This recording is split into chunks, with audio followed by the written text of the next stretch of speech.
you know, more hush and we have to be more humble about it and we shouldn't be bragging about it. So I do feel like there's, you know, definitely some sort of like thing ingrained in me that because I'm a woman, I should not talk about my salary a lot and I shouldn't be like, oh yay, I make good money. Like the truth is I make Am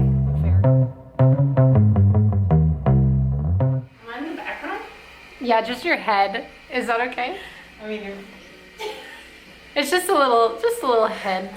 Hey everyone, and welcome back to my channel. Today I am finally filming the long-awaited, long overdue personal finance Q&A. So a few months ago, I asked you guys to ask me anything related to personal finance, said that I would answer it in a video, and we're finally here, we're finally doing it. So I got so many questions on the YouTube video that I think I'm gonna split this up into a part 2. I'm gonna answer all the questions from YouTube today, and then later on I'll post on Instagram and we'll do a second part because you guys know me, you know I talk so much. So rather than have like one really long video, I figured it'd be more fun to have two kind of separate videos. I also thought it would be fun to have a segment or like a video on my channel where you guys could ask me questions related to personal finance, but then since I'm not an expert, I don't actually feel comfortable answering those. So I thought it would be fun to invite an expert onto my channel and have you guys send in questions. So we will be doing that in the next month or so. So if you have any questions that you would like to ask a financial advisor,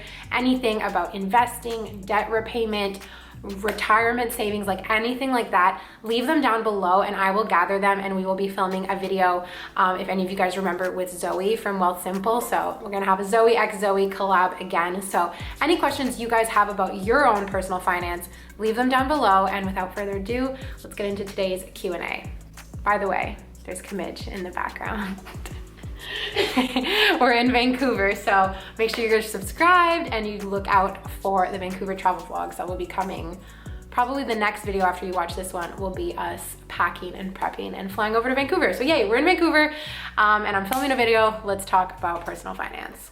Okay, so these are in no particular order. I haven't really thought through any of the answers. I've got all of them on my computer because you guys left them on YouTube, and let's just jump right in. Okay, the first question is one I get asked on almost every video. Are you using You Need a Budget? You need to look into YNAB. You know, check out YNAB. Usually, like, there's questions about budgets in general, and then there's questions about YNAB. Am I using it? Really short answer, no. I tried it once. I don't like it. They've offered me like another trial, and I just can't be bothered to do it. I think I've come to the conclusion that I'm not a budgeting type. I don't know. I know I'm gonna give it one more try. Like I might try YNAB one more time and I might try like an Excel budget one more time, but I'm just not a budgeting girl. I don't know. I don't like it. I'm sorry to disappoint, but I don't know. The answer is no, I'm not using it. Okay, next question is from Daniela. Do you have any tips for students still in school trying to keep their tuition debt low before they graduate, or money advice in general for uni students? My number one advice for uni students is to stop worrying so much about money. Like, you're gonna get a job afterwards, you're gonna pay it off, and to really just have fun. Like, I was so stressed in university about money to the point that some experiences were ruined for me. Maybe I didn't go on like a certain trip, or I missed out on some parties. And like, that sounds really superficial, but you're never gonna be young and in your late teens, early 20s ever again. So just take advantage of the opportunity that you have to be in school and not, like, don't go crazy obviously, but don't worry so much about your finances. That's probably my number one advice. Number two would be get a part-time job. First of all, it helps for later on in life when you do want to get a job after university. It's really helpful that you've had a part-time job, and then obviously it helps pay the bills. Other tips would be try and keep your standard of living lower, like live with roommates. You know, you're gonna have time later in life to live the bougie lifestyle. So just keep your expenses low, and at the same time, don't worry too much about money. Okay, this question is from D. What is the dumbest financial decision you've made? I get asked this question a lot, and I feel bad because I don't have like one concrete answer, but the thing that just comes to mind right away is the dumbest financial thing I ever did was all of the times that I've gone out for dinner, gone out for drinks, spent so much money, and I did not enjoy myself. I didn't even want to be there in the first place. I didn't like the people I was with.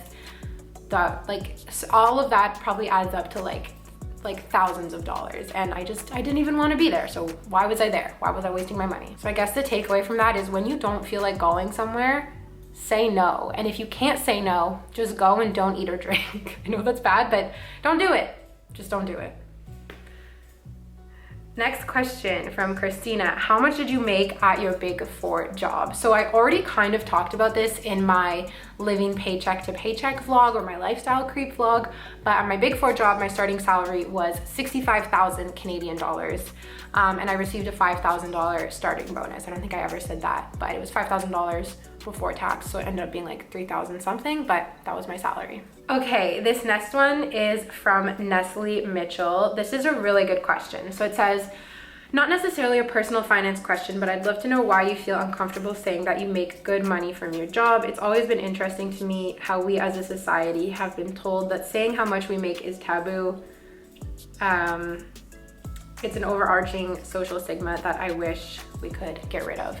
Yeah, this is really true, and I want to blame it on gender roles because I do feel like it's sort of just ingrained in us in society that it's good and it's okay and it's a flex for men to make a lot of money, but when women make a lot of money, it's something that we need to keep, you know, more hush, and we have to be more humble about it, and we shouldn't be bragging about it. So I do feel like there's, you know, definitely some sort of like thing ingrained in me that because I'm a woman, I should not talk about my salary a lot, and I shouldn't be like, oh yay, I make good money. Like the truth is I'm very fortunate. I make like good money, especially for my age and everything. I'm really lucky that, you know, I just answered the question. My starting salary outside of school was 65K. That's amazing.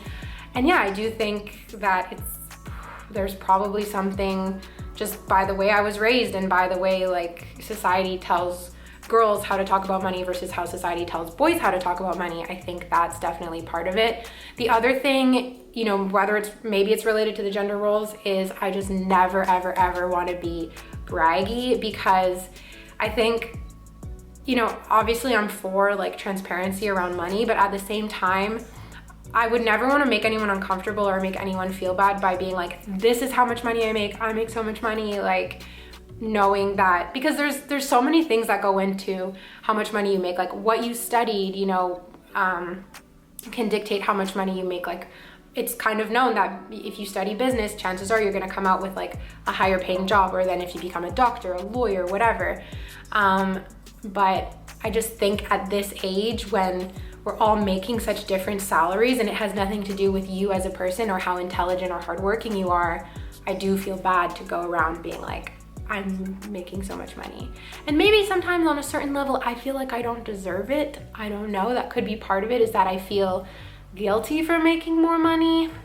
I don't know, I have to talk to my therapist about that. But that's, yeah, I don't have a concrete answer of why. Those are kind of some of the ideas of why I think.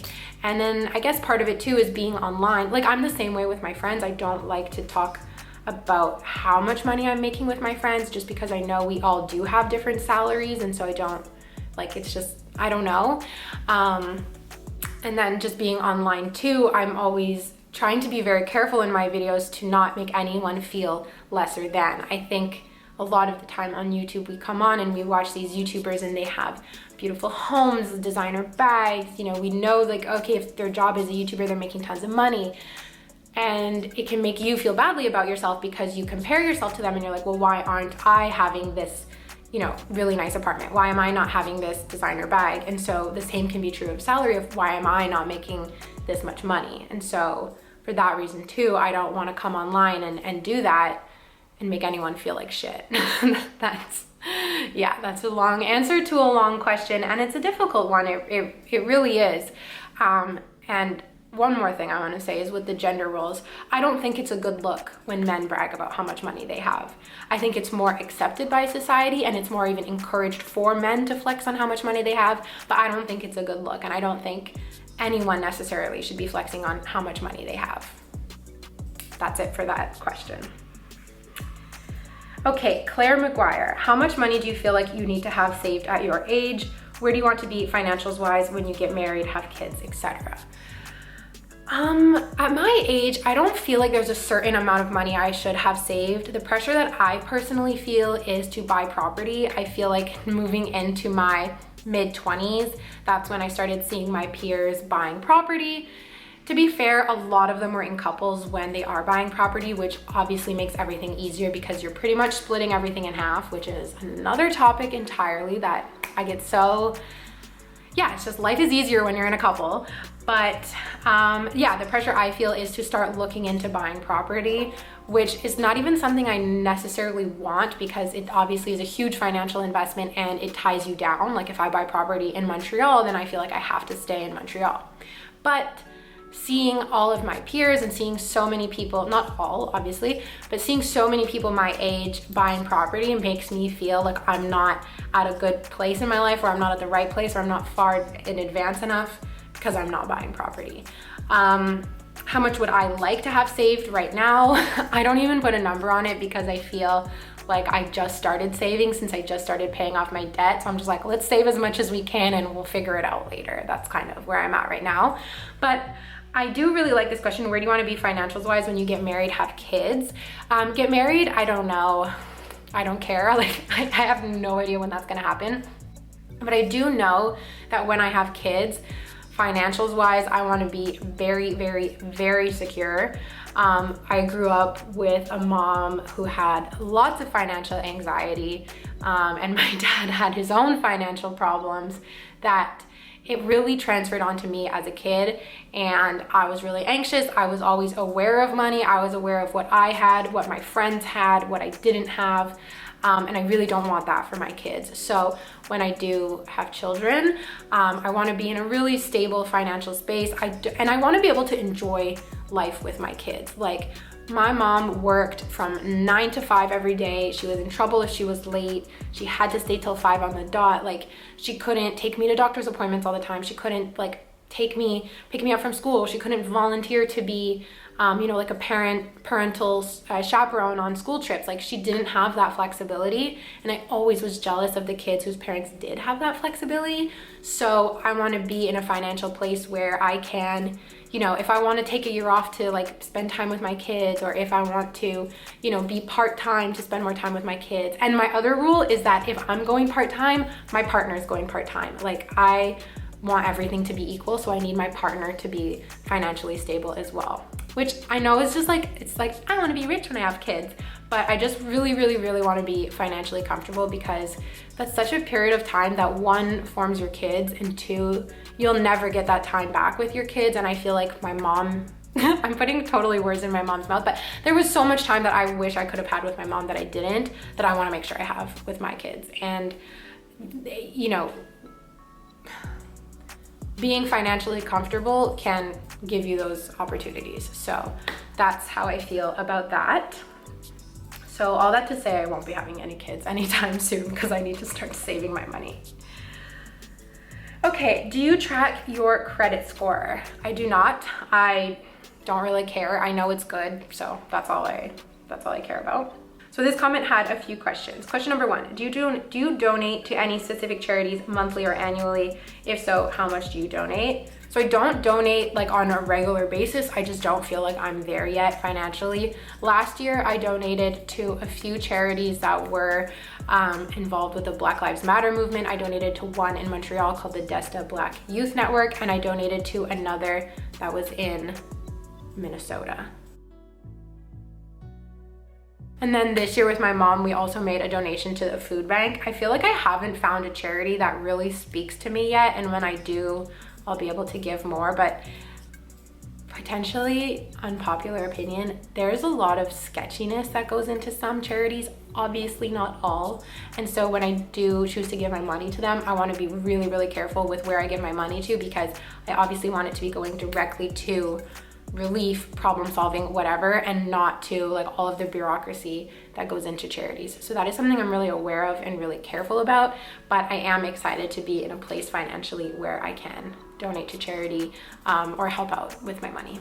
The next question, did you negotiate either of your salaries? So my salary at the Big Four, I did not negotiate. It was pretty much non-negotiable, and I didn't even try. I was like way too nervous. My second salary, I also didn't negotiate the salary itself, but I tried to negotiate a sign-on bonus and they said no. So that was that. I had a job interview where they made me an offer that I really heavily negotiated. I didn't end up taking this job, but you know, they offered me a certain salary and I said I would only be interested in joining if it was this much, and like I negotiated like $15,000 up. And they gave it to me, and then I tried to negotiate like a sign-on bonus and stuff, and they said no, and then I ended up not taking the job because it just wasn't the right job for me. But I did try and negotiate in the like interviewing process and before accepting a job as well.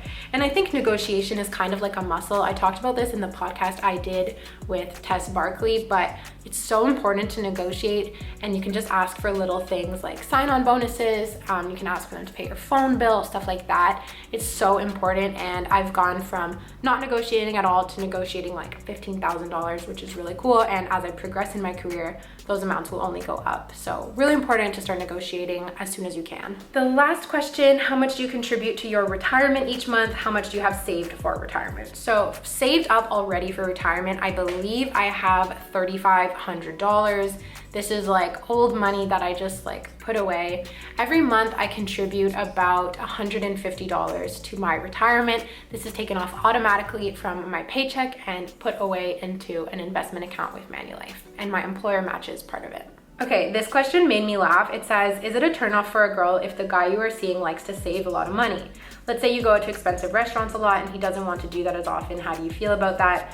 I feel like most girls spend a lot, whereas I spend a lot on activities but try to limit other expenses. This question is kind of funny, and the reason I wanted to answer it is because one, it's like putting all girls into a bucket of like, girls like to spend a lot, which is not fair. Everybody's different. So first of all, let's address that. But I'm gonna answer this question as if like for me personally, because obviously I cannot speak on behalf of all girls. That's just crazy. But is it a turnoff if the guy you're seeing likes to save a lot of money? I'm gonna answer this fully honestly. If it's a lot of money to the point where they're cheap, yes.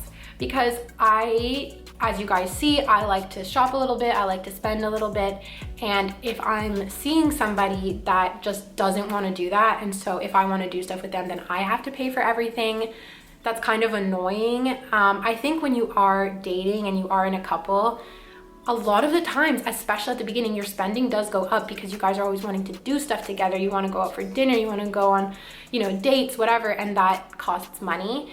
And I think that's where you figure out like if this person has the same kind of lifestyle as you and desires, and that really is a question of fit, right? Of like, how much money do both of you like to spend? And that's kind of where you want to find someone who's on the same page as you. In the same way that someone who spends zero money would be a turnoff for me, someone who spends too much money would be a turnoff for me too, because you can just picture, well, down the line, if you're thinking of making a life with this person and all they want to do is spend money, well, you're gonna be in trouble, right? So I don't want to be the one doing all the spending. I don't want to be the one doing all the saving. I would really want someone who's kind of on the same page as me about like, it's important to save for the future, but it's also important to enjoy the moment. So that's my answer for that. This question is from Louisa, and this question is so good. So it says, I was sucked into watching Marriage versus Mortgage on Netflix. I couldn't believe how many couples would choose a wedding over a down payment for a house. What are your thoughts on spending so much? Average wedding in Canada is $30K for a single day. As much as I want to get married and have a day to celebrate, I can't see myself justifying more than $10K. Okay, so let's talk about this wedding thing. This also got some comments going. This also had some comments going back and forth under her original comment. So it's so crazy when you think of it that, a lot of the time when you're buying maybe your first home or buying a home is also around the time that you're getting married. That's like a lot of expenses all at once. And I never even really thought about it that way because I already talked about buying property. It just doesn't seem like it's gonna be, like it's not really on my radar, and I'm not in a relationship, so marriage is not on my radar. But between the two, I would definitely pick a mortgage. Like I just could not justify spending this, like if I had to pick between two, I could not justify spending that much money and not having a place to live as a result. Like to me, that just seems absolutely crazy. I understand like for a lot of people, weddings are a really big deal, and I hope to have a wedding someday. I don't know what it's gonna look like. I honestly want to get married in Vegas, so I don't know. And I think, you know, it's up to you how much money you want to spend on your wedding. Like, knowing myself, I would probably end up having an expensive wedding. Like, just knowing me, knowing the things I would want to have like an open bar and whatever, and that would probably be expensive. But I would not do any of that if it meant, endangering is not the right word, but if it meant, you know, taking away from the opportunity to own a home. Like, one thing is forever, the other thing is maybe for memories that are forever, but for one day in particular. So that's my answer to that. And some of the comments, I'm just gonna read them. That what's funny was, so I responded saying like, amazing question, I will answer this in the Q&A. And somebody answered, hopefully your family will gift you enough for a down payment. And that just had Louisa and I laughing, because we were like, what? What a presumption. I don't think my parents will be gifting me for a down payment. That is really, really generous. And if you are in that situation, then you're lucky. But that's the thing, is most people are not. And so you kind of do have to pick. And yeah, when I learned how much money weddings were, that weddings were like, can go into like the 50, hundreds of thousands of dollars. I was like, what? That's crazy. That's so crazy. Like, even your dress alone can be like $10,000. Even your ring alone can be $10,000. Like, that's so crazy. Anyways, short answer, I would definitely pick mortgage. And hopefully one day I'll have both. So that's really cool. Okay, you guys, the last question for this video is, do you pay rent? Now, I think this was meant completely differently. This was meant for the monthly money video, because I don't, like, in my monthly money, I don't talk about paying rent, because I pay my rent at the beginning of the month, and my monthly money updates, I always film in the middle of the month. But I just thought that was funny. Yes, I pay rent. My rent is $13.50. I pay it myself. And also, when I first moved into this apartment, I had just graduated university, and a lot of people were like, oh, do your parents pay your rent? Because like, my apartment looked really nice. And people were confused. But no, I have always paid my own rent. Ever since I moved out, I paid my own rent, and that's something I'm very proud of. And I think paying rent teaches you a lot of important lessons, and it really teaches you responsibility and maturity. So there you go. Yes, I paid my own rent.